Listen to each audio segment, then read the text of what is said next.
కామారెడ్డి ఎక్కడ విన్నా ఈ పేరే వినిపిస్తుంది. రెండు తెలుగు రాష్ట్రాల్లోనూ కామారెడ్డి పేరే ఎక్కువగా వినిపిస్తుంది. అసలు ఏం జరుగుతుంది? కామారెడ్డిలో ఈ వరద ఉధృతి ఎందుకు జరుగుతుంది? దీని అంతటికీ ప్రధాన కారణం ఎవరు? ఇది ప్రకృతి వైపరీత్యమా లేకపోతే మానవ తప్పిదమా? ఎవరు కారణం ఈ ఫ్లడ్స్కి అన్నదానిపైన మనము క్లారిటీ కొద్దాం. అయితే వాస్తవానికి ఇక్కడ ప్రకృతి ప్రకోపం వల్ల జరుగుతున్నటువంటి ప్రభావం ఎంతుంది, మానవ తప్పిదం వల్ల జరుగుతున్నటువంటి ప్రభావం ఎంతుంది. అసలు ఓవరాల్గా ఈ కామారెడ్డి, నిర్మల్, మెదక్ జిల్లాల్లో జరుగుతున్నటువంటి ఈ ఫ్లడ్స్ కారణంగా జరిగిన నష్టం ఎంత, ఆర్థిక నష్టం ఎంత, అక్కడ ప్రాణ నష్టం ఏం జరిగింది, ఇవన్నీ ఇన్ఫర్మేషన్ మనకు కావాలంటే ఖచ్చితంగా ఇప్పుడు మనం తెలుసుకునే ప్రయత్నం చేద్దాం.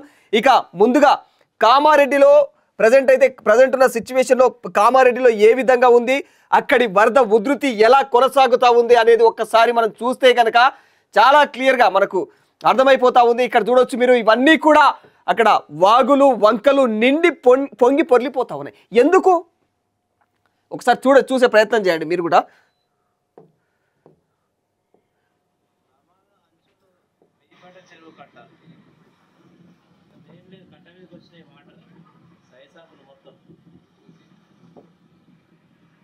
ఇది ఒక వీడియో, ఇది చూడొచ్చు. ఇక్కడ మొత్తం ఇండ్లే మునిగిపోయినాయి, కనిపిస్తున్నదా? ఇక్కడ మొత్తం ఎక్కడదక్కడ కామారెడ్డి, అసలు కామారెడ్డి ఆకారం లేకుండా పోయింది మొత్తం. చూడొచ్చు మీరు, ఆ వరద ఉధృతి చూడొచ్చు. చెట్లు, పెద్ద పెద్ద భవనాలు మొత్తం నేల మట్టం, నీటి మట్టం. ఇది పరిస్థితి. ఇంత భయంకరంగా, చాలా అంటే చాలా భయంకరంగా ఇక్కడ చూడొచ్చు మీరు.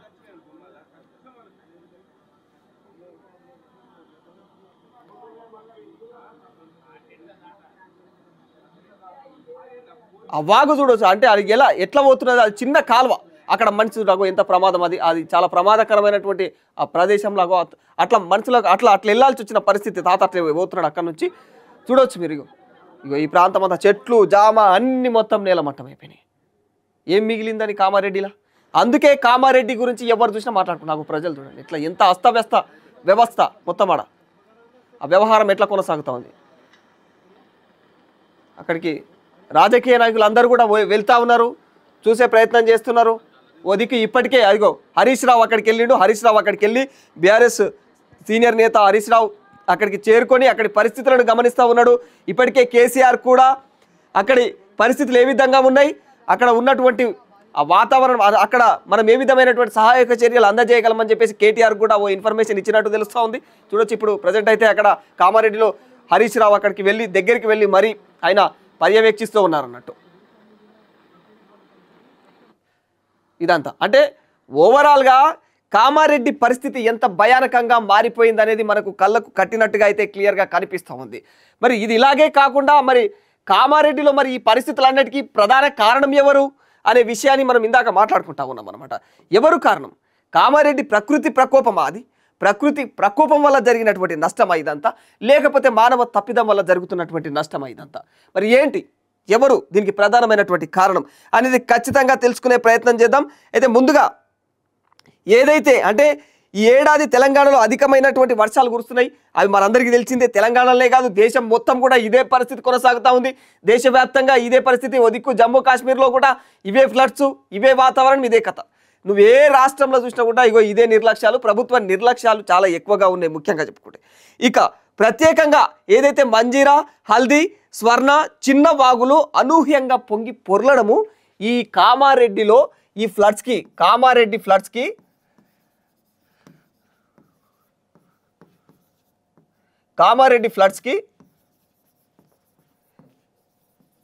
ప్రధాన కారణం ఏందయ్యా అంటే ఇక్కడ ఏవి మంజీరా, హల్దీ, స్వర్ణ ఇంకా ఏవైతే చిన్న వాగులు ఏవైతే ఉన్నాయో అవన్నీ కూడా ఇప్పటికే నిండిపోవడం. అంటే వర్షం పడంగానే అనూహ్యంగా ఇవన్నీ ఒక్కసారిగా ఎట్లా నిండిపోతాయి ఇవన్నీ?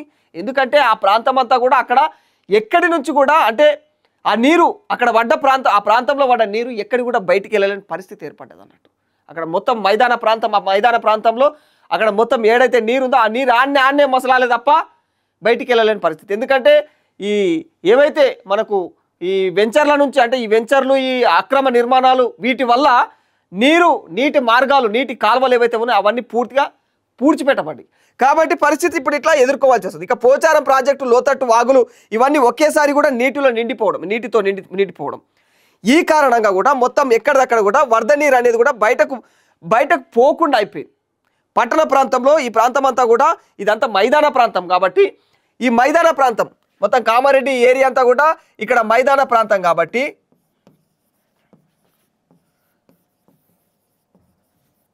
ఇది మైదాన ప్రాంతం కాబట్టి ఈ ప్రాంతంలో ఉన్నటువంటి నీరు ఎక్కడికి వెళ్తుంది? ఆడ వడ్డ నీరంతా ఎక్కడ పోదు. మరి ఎందుకు అక్కడి నుంచి ఎక్కడికి వెళ్ళట్లేదంటే ఈ వర్షపాతం అంటే అక్కడ ఖచ్చితంగా మనిషి యొక్క అంటే చెప్పాలంటే ఒక 50%, 100% 50% ప్రకృతి ప్రకోపం ఉంది అక్కడ. ఎందుకంటే ప్రకృతి అధిక వర్షపాతం కారణం ఒక కారణం అధిక ఫ్లడ్స్. అంటే ఇవన్నీ ఫ్లడ్స్ అన్ని రావడానికి వేరే రీజన్ ఉంది. వర్షపాతం నమోదవడానికి అయితే మనిషి అయితే మనిషి అక్కడ కారణం కాదు. మరి ఈ 50% వర్షపాతం వల్లనే ఈ వరదలు అయితే వస్తున్నాయి. ఇంకా 50% అక్కడ ఎందుకు నష్టం వాటిల్లుతున్నది అయ్యా అంటే ఖచ్చితంగా ఈ వర్షపాతం అంతా కూడా మనిషి చేస్తున్నటువంటి అజాగ్రత్తలు, మనిషి చేస్తున్నటువంటి విపరీత ఆకృత్యాలు. ఖచ్చితంగా పట్టణ ప్రణాళికల్లో ఖచ్చితంగా ఏం జరుగుతున్నదంటే ఈ ప్రభుత్వాలు కూడా అట్లనే తయారైనవి. ప్రభుత్వాలు ఇక్కడ కామారెడ్డిలో 50% మనుషుల మిస్టేక్ ఉంది. ఆ మనుషుల మిస్టేక్ ఏందయ్యా అంటే అక్కడ డ్రైనేజ్ వ్యవస్థ, ఏదైతే డ్రైనేజ్ వ్యవస్థ ఉందో ఈ డ్రైనేజ్ వ్యవస్థ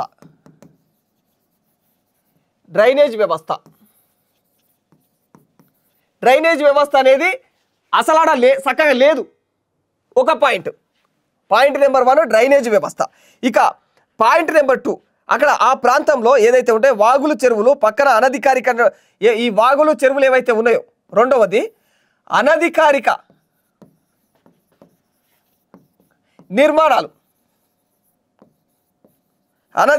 నిర్మాణాలు. ఇక మూడవది ఈ పోచారం డ్యామ్ ఏదైతే ఉందో, ఈ డ్యాములు నదులు ఏవైతే ఉన్నాయో ఈ నదులు వీటి నీటి విడుదల ముందే అంటే వాటికి ముందస్తు అలర్ట్ లేకపోవడం, ప్రభుత్వం నుంచి అధికారుల నిర్లక్ష్యం.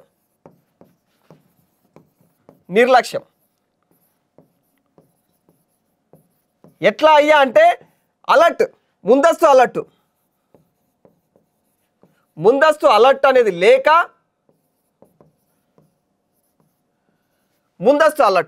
ఏమైంది పరిస్థితి ఆడ కామారెడ్డిలా? ముఖ్యంగా మానవ తప్పిదం వల్ల ప్రమాదాలు జరుగుతున్నాయి అంటున్నాం కదా. ఆ మనిషి ఎట్లా ప్రమాదాలకు, మానవుడు ఎట్లా ప్రమాదాలకు కారణమవుతాడు అంటే ఇగో ఈ దిక్కుమాలే పనులు. ఆడ డ్రైనేజీ వ్యవస్థ చక్కగా లేకపోవడం, ఉన్న డ్రైనేజీ వ్యవస్థ ఏమాత్రమని ఉందా దాని మీద కబ్జా చేయడం, ఆడ ఆక్యుపై చేసుడు, ఏదో కన్స్ట్రక్షన్ చేసుడు, ఉన్న డ్రైనేజీ వ్యవస్థ కూడా పూర్తిగా దెబ్బతినడం. ఇక ఇంకోటి అనధికారికమైనటువంటి నిర్మాణాలు. ఎక్కడ ఈ బఫర్ జోన్ ఏవైతే ఉంటాయో ఆ చెరువు ప్రాంతాలు, కుట్ట ప్రాంతాలు, నీరు ఏడికైతే చేరుకోవాలో ఆ నాలాల అంటే అక్కడికి ఆ నీరు నిలువయ్యే ప్రాంతాలలో వీళ్ళు పోయి ఇండ్లు కట్టుకుంటారు, వీళ్ళు పోయి కంపెనీలు వేస్తారు, ప్రభుత్వాలు కన్ను మూసుకొని ఉంటాయి. ఇక అధికారులకైతే మొత్తం ఇక అలా పెడచే ఉన్నాయి. ఇట్లాంటివన్నీ ఈ సమస్యలు. ఇక అధికారుల నిర్లక్ష్యం ఎట్లా అయ్యా అంటే ఈ అక్రమ నిర్మాణాలు ఏవైతే ఉన్నాయో అవి కట్టేటప్పుడు ఇలా కనిపించవు, ఈ కన్ను మూసుకుపోయి ఉంటాయి. ఇక ఇంకొకటి ఆ ప్రాంతంలో అధికారుల నిర్లక్ష్యం అని ఎందుకు అంటున్నాం అంటే ఆ ప్రాంతంలో ఇప్పటికే 3 రోజుల క్రితమో 4 రోజుల ఇంకా 2 రోజులు అయితే తెలంగాణలో 2 రోజుల పాటు వర్షాలు కురిసే అవకాశాలు ఉన్నాయని వాతావరణ అధికారులు ఇప్పటికే ముందస్తు హెచ్చరికలు చేస్తూ ఉంటారు. ఇక రానున్న 2 రోజుల్లో వర్షాలు పడే అవకాశం ఉంది, రానున్న 3 రోజుల్లో వర్షాలు పడే అవకాశం ఉంది. ఇవన్నీ ముందస్తుగానే తెలుస్తున్నాయి కదా. ఇవన్నీ అయితే వర్షపాతం నమోదయ్యే అవకాశం ఉందని చెప్పేసి వాతావరణ అధికారులు ఎప్పుడు చెప్తున్నారు? ముందుగానే చెప్తున్నారు. మరి ముందుగానే చెప్పినప్పుడు మరి ఏం దిక్కుమాలిన రోగము? ప్రజలకు ముందుగానే అలర్ట్ చేయకపోవడము, ఆ ప్రాంతంలో ముందస్తు జాగ్రత్తలు తీసుకోవచ్చు కదా ముందుగా. అంటే ఈ ప్రాంతంలో పలానా అంటే నిర్మాణాలు, పురాతనమైనటువంటి నిర్మాణాలు ఉన్నాయి, పురాతనమైనటువంటి వంతెనలు ఉన్నాయి, కాబట్టి పురాతనమైనటువంటి వానకట్టలు ఉన్నాయి. ఇవన్నీ కూడా ఏది ఎంత వర్షపాతం నమోదయ్యే అవకాశం కూడా చాలా క్లియర్గా వాతావరణ అధికారులు చెప్తూనే ఉన్నారు. మరి ఇవన్నీ ముందస్తుగా తెలిసినప్పుడు ముందస్తు జాగ్రత్తలు ఎందుకు తీసుకోవట్లేరు ప్రభుత్వాలు? అక్కడ ఉన్న వ్యవస్థలు ఆ ముందస్తు జాగ్రత్తలు తీసుకోకపోవడం వల్ల ఇక్కడ కామారెడ్డి మొత్తం ఈరోజు మొత్తం నీటమయం అయిపోయింది. ఎందుకు ఈ వాగుడు, ఈ ఒర్రుడు ఎందుకంటే కామారెడ్డి ఒక్కటే బలి కాలేదు, కామారెడ్డి లాగా తెలంగాణలో ఇంకిన్ని జిల్లాలు కూడా బలిగాబోతున్నాయి. ఇది బాధ, కడుపు మంట. ఇది అంటే అక్కడ ప్రజల పరిస్థితి ఎంత దారుణంగా ఉందో మీరు అర్థం చేసుకోవచ్చు. నేను ఇంతగానం మొర్రి చెప్తున్నా అంటే ఆడ ఏదో ఈడ నా సోకు కోసం కాదు నేను చెప్పేది. ఇది నేను అక్కడ ఉన్న వాస్తవాల గురించి, మాట్లాడడం, ప్రభుత్వాలు చేస్తున్న నిర్లక్ష్యాలు ఏమిటి, అక్కడ అధికారుల వ్యవహారాలు ఏమిటి, ఇది జరుగుతున్న తప్పిదం ఏమిటి, మానవ తప్పిదం ఏమిటి? మానవ తప్పిదం అని చెప్పే కంటే ప్రభుత్వాల తప్పిదం, అధికారుల తప్పిదం అని చెప్పడం డైరెక్ట్ వే. ఇక ఇండైరెక్ట్ వే ఏంటంటే మానవ తప్పిదం అదన్నట్టు. ఇక ముందస్తు అలర్ట్లు లేవు, అలారాలు లేవు, ఆ హారన్లు లేవు. ముందుగాల హారన్లు ఏదో అలర్ట్లు అయితే ఇవ్వాలి కదా. ఇక జర ఈ ప్రాంతంలో ప్రమాదం ఉంది బిడ్డ, మీరు వేరే ప్రాంతాల కన్నా పోవడమనే చేయరి. ఆ ప్రాంతంలో అంటే మీరన్నా వేరే దగ్గర కన్నా చేర్చడం చేయాలి. ఇవన్నీ కాదు, ఈ అలర్ట్లు అనేటివి లేవు. ఆ ప్రజలకు అక్కడ తెలియదంట. అక్కడ ఏదైతే హారన్లు ఉంటాయో, ఆ సైరన్లు ఏవైతే ఉంటాయో, అలర్ట్ సైరన్లు, అక్కడ ఇదివరకు పోయిన దాఖలాలు లేవు అని చెప్తున్నారు అక్కడ స్థానికులు. తీరా చూస్తే ఉన్నట్టుండి ఒక్కసారిగా వరదలు విజృంభిస్తుంటే వాళ్ళు మొర్రయ్య అని మొత్తుకుంటున్నారు. దేవుడా అని మొత్తం చెట్టుకొకరు గుట్టకొకరు పక్షులు లెక్క మొత్తం అక్కడ ఆ ప్రాంతంలో. మీరు ఇందాక చూస్తారు కదా, ఆ వీడియోలు చూస్తారు కదా, ఆ వీడియోలు మళ్ళొకసారి చూపిస్తా మీకు. అక్కడ పరిస్థితి చూడొచ్చు మీరు, ఎంత భయానకంగా ఉన్నది అనేది. ఆ పరిస్థితి చూస్తేనే కళ్ళెంబడి నీళ్ళు వస్తాయి. ఇదొక చూడొచ్చు మీరు. ఒక మెట్లు గిట్లు లేకుండా పోయినట్టు అక్కడ చెప్తున్నాడు ఒక ఆయన.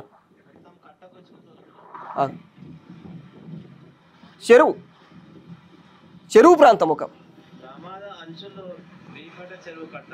వెయ్యిబండ చెరువు కట్ట. ఇది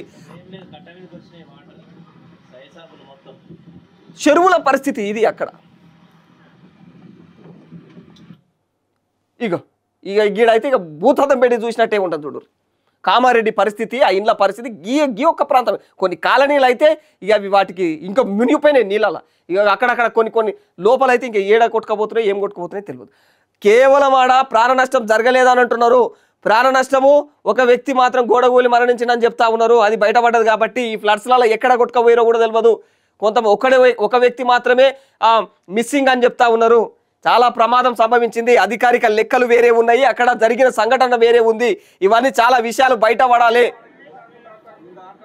చూడొచ్చు, ఇంత అలజడి రేగుతుంటే, ఆడ ఇంత విధ్వంసం జరుగుతుంటే ఎలాంటి నష్టం జరగనట్టు ఇక దున్నపోతు మీద వాన పడ్డట్టే. అధికారులకు కావచ్చు, ప్రభుత్వాలకు కావచ్చు అని చెప్పేసి ప్రజలు మండిపడతా ఉన్నారు. వాళ్ళ కుటుంబ సభ్యులు ఇట్లా అస్తవ్యస్తంగా అయితే వాళ్ళకు ఎంత బాధ అనిపిస్తుంది. ఇగో ఇది పరిస్థితి. ఇక ఇది చూడవచ్చు, అగో ఎట్లా నిండిపోతున్నది మీదికెళ్ళి. ఈ వంతెన పురాతనమైన వంతెన, అగో ఆడ మనుషులు. ఈ వంతెన పరిస్థితి చూడవచ్చు మీరు. ఆగం తెరువు అది ఎంత భయంకరంగా ఉందో. అగో అయిపోయి ఆ వంతెన పని అయిపోయింది. ఎట్ట రాకపోకలైతే ఇక వాళ్ళు పొద్దుగాల లేచి బయటికి వాళ్ళ జీవనాధారం ఏంది, వాళ్ళ రాకపోకలేంది. అగో చూడొచ్చు, ఇక చూడొచ్చు, క్లియర్గా చూడొచ్చు. కనిపిస్తున్నదా? ఇది ఇక అక్కడ చెరువులు, ఇవి చెరువుల్లో రోడ్లు, అవి చెరువులు కాదు, రోడ్లు. ఇక్కడ పెద్ద మనుషులు కొంతమంది పోయిర్రు అన్నట్టు. పోయి అక్కడ ఇక మేము తీర్వాటంగా ఇదంతా మేము కష్టాలను తీరుస్తాం అన్నట్టు. ఇక ఎవరు ఏం చేయని పరిస్థితి. అంత పోయినాక మీరు ఏం చేస్తారు? దాదాపు ఇక్కడ జరిగినటువంటి ఆస్తి నష్టము 1000 కోట్ల దాకా జరిగింది అని అంచనాలు ఉన్నాయి. ప్రభుత్వం ఇప్పటికీ అధికారికంగా ఎక్కడ కూడా లెక్కలు విడుదల చేయలేదు. కానీ అంటే జరుగుతున్న సినారియో, జరిగిన సిచ్యువేషన్కి, ఈ ఫ్లడ్స్కి, ఈ అస్తవ్యస్తతకు ఇవన్నిటిని అంచనా వేస్తే కొంతమంది నిపుణులు, కొంతమంది పెద్ద మంచి అంచనాలు వేస్తూ ఉన్నారు. దాదాపు 1000 కోట్ల వరకు కూడా ఈ కామారెడ్డి వ్యాప్తంగా పరిసర 3 జిల్లాలు, కామారెడ్డి, నిర్మల్, మెదక్ ప్రాంతాలలో 1000 కోట్ల నష్టమే జరిగిందని అంచనా వేస్తున్నారు. 1000 కోట్లు అంటే సాదాసీదా విషయం కాదు కదా. అక్కడ అంటే 1000 కోట్లు ఎవరిది? ప్రభుత్వందా? కాదు కదా, ప్రజలది. ప్రజల సొమ్ము 1000 కోట్లు నాశనం అయింది. అలా పంట పొలాలు కావచ్చు, అలా ఇండ్ల సామాన్లు కావచ్చు, అక్కడ కరెంటు విధానం అంటే అంతా మొత్తం పూర్తిగా అలా ధాన్యాలు కావచ్చు, ఆల్రెడీ ఇప్పటికే చేతికొచ్చిన పంటలు కావచ్చు, ఈ ఆల్రెడీ భూమి మీద ఉన్న పంటలు కావచ్చు, ఇవన్నీ కలిపి మొత్తం 1000 కోట్లకు మీదనే అనే కానీ తక్కువ అయితే కాదు. ఇక అధికారులు ఇప్పటివరకు జరుగుతున్నటువంటి కొన్ని అంటే ఈ వర్షాకాలం వచ్చినప్పటి నుంచి కూడా ఇప్పటివరకు అయితే 5500 పైచీలకు నష్టమే, కోట్ల పైచీలకు నష్టమే జరిగింది. 5500 కోట్ల పైచీలకు నష్టమే జరిగిందని ఒక అంచనా ఉన్నది. కాంగ్రెస్ ప్రభుత్వం ఏమో 10,000 కోట్ల దాకా కూడా నష్టం జరుగుండొచ్చు అని అంచనా వేస్తూ ఉన్నది. ఏది వర్షాకాలం వచ్చినప్పటి నుంచి ఈ ఏడాది. ఇక మరి ప్రస్తుతం ఇప్పుడు కామారెడ్డి, నిర్మల్, మెదక్ వ్యాప్తంగా ఇప్పుడున్న సిచ్యువేషన్ చూసుకుంటే 1000 కోట్ల పరిస్థితి నష్టం వాటిల్లింది. మరి ఇవన్నీ ఎట్లా, వీటన్నిటిని అరికట్టడం ఎట్లా అయ్యా? మరి ఈ వరదలను వాటిని ఎప్పటికప్పుడు అరికట్టడం ఎట్లా అంటే, పాతగా ఇప్పటిదాకా చూసినాం కదా ఎట్లాంటి వంతెనలు ఉన్నాయి, పురాతనమైనటువంటి వంతెనలు, పాత కట్టడాలు అట్లనే ఉన్నాయి, ఏడువాడ నిర్మాణాలు, పాత కట్టలు అట్లనే ఉన్నాయి. ఇక అవి తెగి ఎప్పుడు మనుషుల ప్రాణాలు దెంపకపోతాయో కూడా తెలియని పరిస్థితి ఉంది. మరి అవన్నీ ఆడ నష్టాలు జరగదు. ఒక్క కామారెడ్డి, నిర్మల్, మెదక్ కాదు నేను మాట్లాడేది. ఓవరాల్గా రాష్ట్ర వ్యాప్తంగా పరిస్థితుల గురించి మాట్లాడుతున్నా. రాష్ట్ర వ్యాప్తంగా ఇదే దరిద్రం ఉన్నది. అంతా ఎప్పుడో ఏనాడో నిజాం టైంలో నిర్మించినటువంటి కట్టడాలు తప్ప ఇప్పుడు కొత్తగా వీళ్ళు ఒరిగిచ్చేదైతే ఏమీ లేదు. ఏమైనా ఒరిగిచ్చిరా అది 2 రోజులలో మళ్ళీ తుసుకుమంటుంది, తుపుకుమని కింద పడిపోతుంది. ఈ ఉష్క దీపాల మీద వీళ్ళు నిర్మాణాలని పిల్లర్లు కడతారు అన్నట్టు, గాలి దీపం పెడతారంటారు చూడు, ఆ టైప్ ఉన్నది. ఎవరైనా అంతే, ప్రస్తుతం కావచ్చు, గతంలో కావచ్చు, ఈ 10 ఏళ్ల పరిపాలన 10-12 ఏళ్ల పరిపాలనలో ఈ దరిద్రమే ఉన్నది. ఇక కొత్త కథలు అయితే ఏం లేవు. వీళ్ళ చోకులు, వీళ్ళ ఆర్భాటాలు తప్ప, వీళ్ళ కుటుంబ సభ్యులు రాజకీయాలలో గట్టిగా కావడం తప్ప ఇది అంటున్నాడు జనాలు. అంటే ఈ వ్యవహారం పైన ఇక మరి ఈ నష్టం అంతా భవిష్యత్ అంటే ప్రస్తుతం ఇట్లాంటి సిచ్యువేషన్ ఏర్పడ్డాయి కాబట్టి మరి ఈ నష్టము ఎంతవరకు నష్టం వాటిల్లిందని చూస్తే రోడ్లు, వంతెనలు, డ్రైనేజీలు వాటి పరిస్థితి ఏంది, ఏం కథ అనేది ఒకసారి చూస్తే రోడ్లు, వంతెనలు, డ్రైనేజీల వల్ల అంటే డ్రైనేజీలు వీటి పరిస్థితి చూస్తే ఏవి రోడ్లు, వంతెనలు, డ్రైనేజీలు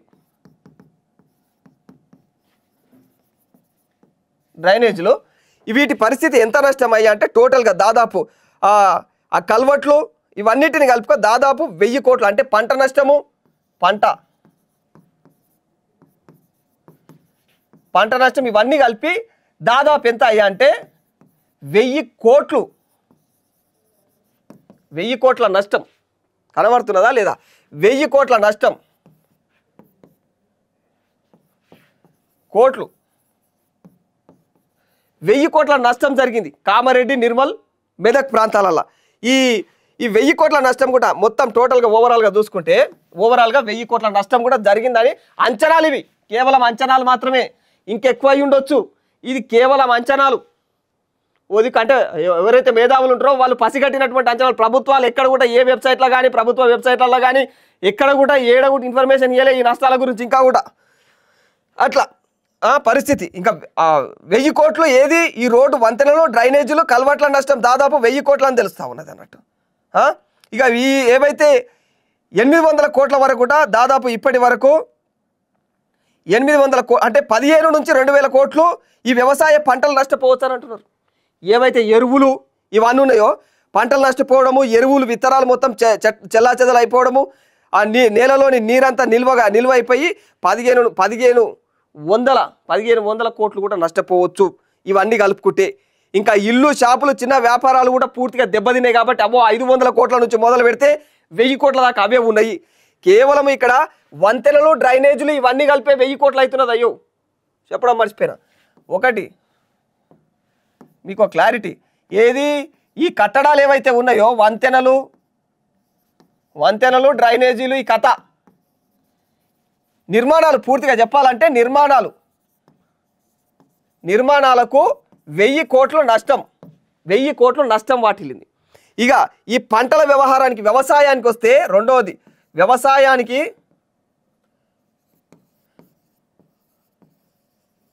వ్యవసాయానికి ఎంత అంటే దాదాపు 1000 కోట్ల నుంచి 1500 కోట్లు, 1500 కోట్ల నష్టం. ఇక మరి ఇల్లు, షాపులు, చిన్న వ్యాపారాలు ఇవన్నీ కూడా దెబ్బతిన్నాయి కదా. ఇవన్నిటికీ దాదాపు ఈ షాపులు కావచ్చు, ఇండ్లు కావచ్చు, ఆ ఇండ్లు వీటన్నిటికీ టోటల్గా 500 నుంచి 800 కోట్ల దాకా నష్టం వాటిల్లింది అంటున్నారు మేధావులు. ఇక టోటల్గా ఓవరాల్గా దాదాపు ప్రభుత్వ లెక్కల ప్రకారం ఈ వర్షాకాలంలోనే 5000 కోట్ల దాకా నష్టపోయిందని అంటున్నది. కానీ ఇగో ఈ కామారెడ్డి వ్యవహారము ఈ 3 జిల్లాలలోనే ఈ 3 రోజులలోనే జరిగి ఉండొచ్చు ఇంత అని ఎవరు మేధావులు మాట్లాడుతున్నారు, విశ్లేషకుల మాట ఇదంతా కూడా. సో ఈ రేంజ్లో నష్టాలు జరుగుతూ ఉన్నాయి. మరి కామారెడ్డిని కాపాడే వాళ్ళు ఎవరు? కామారెడ్డిని కాపాడే దిక్కు దివారం ఉన్నదా? ప్రభుత్వాలు ఇప్పటికైనా ఆర్భాటాలు కాకుండా అసలు అక్కడ వాళ్ళకు ప్రజలకు ఉపయోగకరంగా వాళ్ళకేమైనా నష్టపరిహారాలు కట్టిస్తాయా? అక్కడ చాలా వ్యవసాయం నాశనం అయిపోయింది. ఇండ్లు కూడా నాశనం అయిపోయినాయి. వాళ్ళ నిర్మాణాలు, వాళ్ళు ఉండడానికి నివాస ప్రాంతాలు ఇవన్నీ నాశనం అయిపోయినాయి. కాబట్టి మరి ప్రభుత్వాలు దీనిపైన ఏ విధమైనటువంటి చర్యలు తీసుకునే అవకాశం ఉంది? ఇంకా ఇదే కాకుండా రాష్ట్ర వ్యాప్తంగా కూడా అనేక జిల్లాలు కూడా ప్రమాదాన్ని పొంచి ఉన్నాయి. మరి ఈ జిల్లాలకు ఇప్పటికైనా ఈ 3 జిల్లాల పరిస్థితిని గమనించి ఇప్పటికైనా ముందస్తు జాగ్రత్తలు, ఇంకా ఆస్తి నష్టం, ప్రాణ నష్టం వాటిల్లకుండా ఎలాంటి జాగ్రత్తలు ప్రభుత్వం తీసుకోనుంది? ఒకవేళ ప్రభుత్వం నిజంగా వీటన్నిటి మీద జాగ్రత్తలు తీసుకుంటుందా, లేక ఇదే నిర్లక్ష్య ధోరణి రాజకీయ వ్యవహారాన్ని కొనసాగిస్తుందా అనే దాన్ని మీరు కింద ఖచ్చితంగా కామెంట్ రూపంలో తెలియజేయండి. ఇంకా ప్రభుత్వం కూడా, అంటే దీనిపైన ప్రభుత్వమే కాదు, ప్రభుత్వ అధికారులు, ప్రజలు ఇలాంటి ఫ్లడ్స్ దేశవ్యాప్తంగా కూడా అనేక రకాలు కొనసాగుతున్నాయి కాబట్టి వీటిపైన ఇలాంటి ఫ్లడ్స్ జరగకుండా ఎలాంటి జాగ్రత్తలు తీసుకుంటే బాగుంటుంది? ఇలాంటి టైంలో ప్రజలు ఎలా అప్రమత్తం అవ్వాలి, ప్రజలు వారికి వారు కూడా ఎలా జాగ్రత్తగా ఉండాలి అనే విషయం మీరు కింద కామెంట్ రూపంలో తెలియజేసే ప్రయత్నం చేయండి.